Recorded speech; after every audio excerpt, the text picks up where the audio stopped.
Hello and welcome to the Football Snapshot. I'm Lewis Nolan, and it's been a very long time since I did one of these, but I guess, based on Liverpool's season, I'm not necessarily disappointed that I didn't do any of these because it's not been a very positive campaign so far. And I guess the thing that I want to talk about next is not a very positive topic either because on Sunday, Liverpool lost 2-1 against Manchester City at Anfield. And, you know, you've seen online, because I've been online, you've been online. I've seen lots of different reactions where people say that, oh, Liverpool were unlucky to lose. Oh, Liverpool played well in the second half. Maybe they deserve to take a point. But I have to say, I've watched the game back myself and I've done a little bit of analysis on Substack, which I will talk about later and probably, encourage you to go check out towards the end of this. I don't think Liverpool deserve to take anything from the game, and that's largely due to the fact that I feel like Liverpool wasted the entire first half, and certainly after Dominic Szoboszlai opened the scoring, I thought that Liverpool sort of reverted back to type and play how they did in the first half, which was just so passive, I guess, and reactive to what Manchester City were doing. And I'm going to go through a little bit of it now because I want to talk about it. And it's not going to be very happy. It's not going to be very thrilling listen, I guess, because especially if you're from watching this from a Liverpool perspective or listening to this as a Liverpool fan. But yeah, let's just get into it. So one of my biggest issues with the game and the thing that I'm more disappointed in than anything else is how Liverpool went about pressing Manchester City because in the build up to the game, you heard Arne Slot explicitly say that one of the biggest factors why Manchester City beat Liverpool at the Etihad earlier in the season is that Liverpool couldn't press them. And I know that he's talked about Man City being one of the best build up teams in the world, but they haven't exactly been free flowing this season, especially with Rodri still feeling the effects of his ACL injury. So I felt like there was an opportunity to press them, an opportunity to win the ball high, but how Liverpool approached it in the first half was just very bad, I guess, but I want to use a word stronger than that. So I guess bizarre because how Liverpool press a lot of the time is they press. You've seen the structure where it's quite man oriented and they press out from the 4-2-4 shape or a 4-4-2. And there's nothing wrong with that inherently. But if you're going to do a man oriented approach, I do wish that, or I'd rather Liverpool do it and commit to it. Because a lot of the time, what you see is that Liverpool keep a +1 in the back line, and I'm going to use an example from around the 13th minute in the game to quite kind of talk about why I don't like +1 in the back line and some of the issues it was causing. Because what happened in the 13th minute is that Manchester City played the ball back to their goalkeeper. And what you had is Rodri as the deepest midfielders and the two centre backs, Kuzanov and Mark Guehi, splitting. And what happened was Ekitike and Wirtz were quite close together as a two, in the front two out of possession shape. And their responsibility was to take turns to one of them was tasked with covering Rodri and preventing Man City playing through to him because obviously he's their best midfielder when fit and fully on it.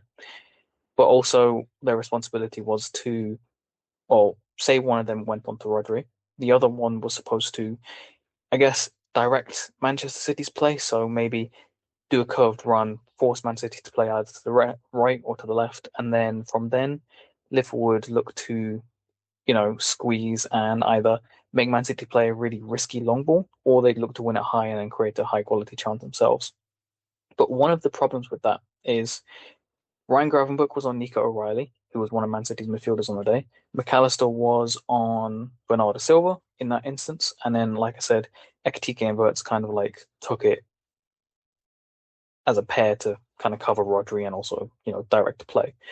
And what Liverpool did is they sort of tried to I believe they tried to make Man City play down to the left, but it was quite easy for Man City to play to their right because what you had and what you saw was Man City play a bounce pass to Rodri, and then Rodri was able to play to Kusanov.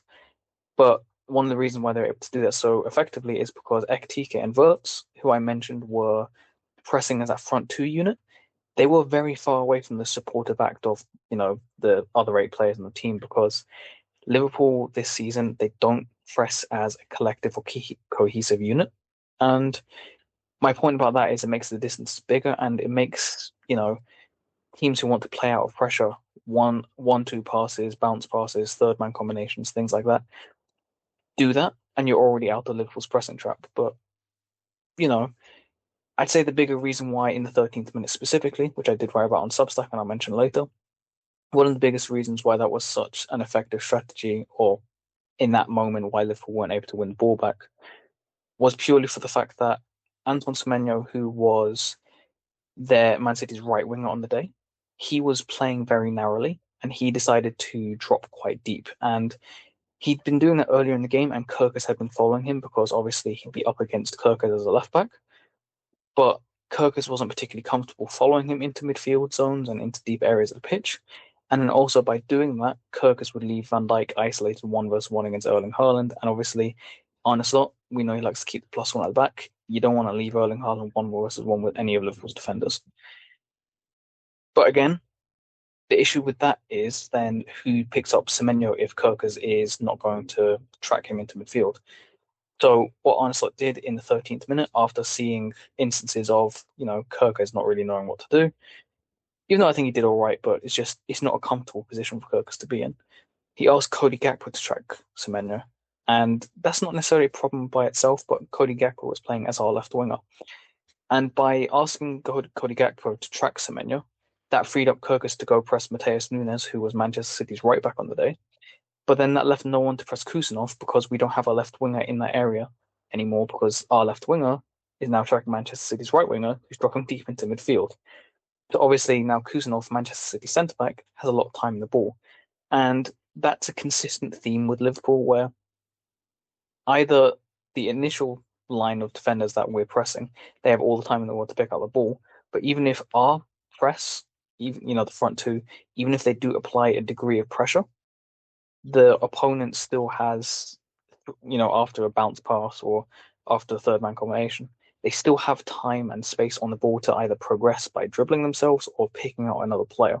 And what Kusanov did is, after Man City beat Ekitike in Verts, the second line of pressure, which was, in the 4-4-2 or the 4-2-4, they were very, late to press. But then also Kirkus couldn't exactly jump to Kusanov because if he did jump to Kusanov, then Mateus Nunes would be free to just like advance right up the flank, and that wasn't a situation that Kirkus wanted. So then he allowed Kusanov to have the ball, and no one was really closing him down, and that resulted in Kusanov carrying the ball forward a little bit, and then he picked out a long diagonal switch to the left side of the pitch to Aït-Nouri. And how that happened is I told you before about how Arne Slot likes to keep the +1 at the back. We had a back three of Dominic Szoboszlai, Ibrahim Konate, and Virgil van Dijk against Omar Mamouche and Erling Haaland. That meant that on the far side of the pitch, because Mohamed Salah was on Mark Gahey, one of Manchester City's free players was Aït-Nouri. And after Kusanov's switch, that left Aït-Nouri free on the ball because, again, Dominic Szoboszlai is in the back line and Slot wants to keep the +1 against Erling Haaland, Omar Mamouche. And Ryan Gravenberch was the closest player to Aït-Nouri, but he was already marking Nico O'Reilly. So it wasn't exactly an easy situation for him to be in. And my point about this is that I know Man City are one of the best teams in the world, even though they're not playing very well this season. And there's a degree of leniency you need to give because Man City are better than most teams at building up from the back. But we saw in the second half, Arne Slot decided to go fully man-to-man, where he abandoned the +1 in the back line, and then he asked everyone across the pitch to defend 1 versus 1. And we saw that worked for a large period. Man City couldn't escape for a long stretch of the game, and I'd argue that for half an hour in the second half, Liverpool were the better team. But again, why are Liverpool being so reactive? Why aren't they deciding to? I understand that you can't press man to man for all 90 minutes because no team has the energy to do that, and it will lead to a lot of injuries. But it's not as if Liverpool have a particularly fit squad now, is it? When they're being so passive and reactive from their mid block. And I mentioned about me being frustrated about Arne Slot having a reactive approach. It annoys me as well because I think he's a better manager than he's shown this season so far. And I look at games like when Liverpool beat Real Madrid. That was probably Liverpool's best performance of the season, or certainly one of them. But what Arne Slot said is that he asked his team to either press really high and press really aggressively, or defend deep in a low block. And that's absolutely fine. It worked, obviously. But to me, that shows that Arne Slot knows the limitations of his team, and he knows that sometimes it's better to either commit fully to the high press or commit fully to the low block. But across the rest of the Premier League season, when we've seen his press exploited, he hasn't really looked to change much unless Liverpool are trailing or in the second half, Liverpool need a goal because Liverpool, the onus is pretty much always on Liverpool to get the goal. But again, and that links back to something that I've been talking about online on Twitter and Substack, saying that Arne Slot and this season with Liverpool, there are plenty of things that are outside of his control. He can't control the fact that our wingers right now are not one versus one specialists. And I know that he could play Rio Engamoa, but he's a teenager, and I completely understand not really throwing him into the team. But there are things that he can control. He can control the selection of, say, Curtis Jones in the 11 instead of Cody Gakpo so that he makes the midfield more solid. And yes, I know Verts will be playing from the left then, but maybe he uses the double 10 system to stifle Man City's midfield and maybe go fully man to man there. There are other things that are in Arne Slot's control. How we press from the block, how deep we play, how high we play. Do we abandon the +1 at the back to go man for man? And also, Man City, again, I think I said that Man City had some early success, or we had some early success in stifling Man City, but once they settled into the game, they found it quite easy and quite routine to play out of our mid block, or through our mid block, I should say. I know that they didn't necessarily score, but there were plenty of situations that were very dangerous that they could have scored from. And I just feel that none, you can't prevent a good team from creating chances. You can't. But what you can do is you can limit them. And I don't feel like Arne Slot's being proactive. He's being reactive, like I've said, and he's not controlling what he has the power to control. Like I said, he can't control the fact that wings aren't one versus one specialists. He can't control the fact that Ibrahim Konate hasn't exactly been up to his usual standards. I think is a very lenient way of saying his form hasn't been very good. And then he can't control that Alisson Becker decides to come out and commit a foul in the closing stages of the game to give Manchester City the win. But again, I'm not focusing on that. I'm focusing on the things that Arne Slot can control, and the things that he can control, failed in. He's failed miserably in that regard, and he's failed miserably in that regard all season because I think I've said it online. I don't think we're getting Champions League football. I think that's done now because I know that Liverpool are sixth and top five will likely be awarded Champions League, but we're 4 points behind Chelsea and we're 5 points behind Manchester United. I don't see that gap shrinking in the immediate future because although we arguably have a more talented squad than both of those teams, especially us spending £450 million on the summer, I think they're better coached, and I'd argue that pound for pound, we're probably the worst coached team in the Premier League. I know that's a big statement, but I wouldn't say it's harsh. I wouldn't say that's untrue. And that kind of leads into the point about Arne Slot's future. I think he's done. What I'm not sure about when it's done, if that makes sense, because his contract is up at the end of next season. And, he did survive the 9 defeats in 12 games. If he survives that, then I'm not sure whether the club would be willing to even contemplate another sacking. But perhaps if Champions League, there's 13 games left in the Premier League, maybe if Champions League is completely beyond Liverpool, maybe then the club would act. But, you know, Champions League is very close to being beyond Liverpool because you can't see them. How many? I think it's Liverpool pick up 24 points in the last 20 Premier League games. That's not acceptable in any regard. And I'll tell you what, if we continue our current trajectory, I don't know how many more points. Put it this way, we have 39 points in Premier League, same as Brentford. How many points above 50 do you think we'll get from the remaining games? Bearing in mind, right, we still have to travel away to Aston Villa. We have to travel away to Sunderland. We still have to play Chelsea at Anfield. We still have to play Tottenham again. We still have to play Man United at Old Trafford. I don't know. I don't know. And that's not me saying I'm comfortable with the manager being sacked because I don't really feel like it's a good thing to say that anybody should lose their job.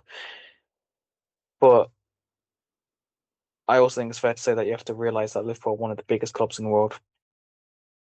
Liverpool are maybe the only team ahead of Liverpool's Real Madrid. I mean, that's for certain, to be fair. But are Liverpool really any smaller than Barcelona? Are they really any smaller than Bayern Munich? Not really. We're bigger than Manchester United. And I understand the point about, you don't want to sack a manager after they won a Premier League title, but a lot of these concerns about the mid block, passive pressing, the reactive nature, they were there in the second half of the last season as well, and they've continued throughout this campaign too. And like I said before, I know that there are some things that aren't in his control, but everything that is in his control, the pressing, the fitness of the team, how high they defend, how low they defend, he's failed miserably. So my overall point is this can't continue, and I will be very, very interested to see the reaction if Liverpool lose against Sunderland or even draw against Sunderland, because even if they draw against Sunderland, the gap to the top five, yeah, could be 6 points, and 6 points, 6 point swing. Do you back Liverpool to get the wins to overcome that?